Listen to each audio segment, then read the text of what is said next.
Today's On this Monday of the 8th week in Ordinary Time, we're reminded by the first reading today that the resurrection is not just something we celebrate during the Easter season, that it's at the center of our identity as Christians, center to our Christian life, living the joy of the resurrection, because the resurrection tells us that Jesus is indeed divine.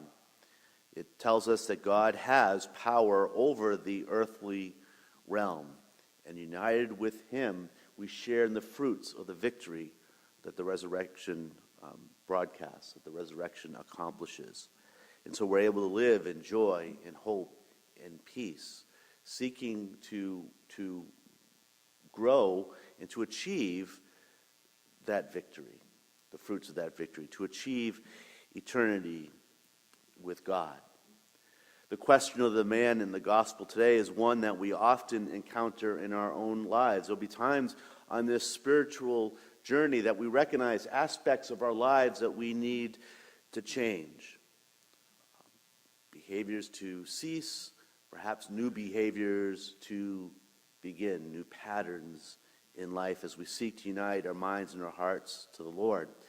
There'll be other times in the spiritual journey that we're doing pretty well, that we're living in the spiritual high. We're confident of God's presence and love. We feel that we're able to recognize him in the day-to-day. And one of the very human responses that could happen at those times is we begin to understand ourselves as being in control of this relationship with the Lord. And so when we struggle after these moments of spiritual high and when things are going well, we may panic. And we may ask the very same question that the man asked today: what must I do to inherit eternal life? What must I do to continue this relationship with God? The problem is the question puts ourselves at the center.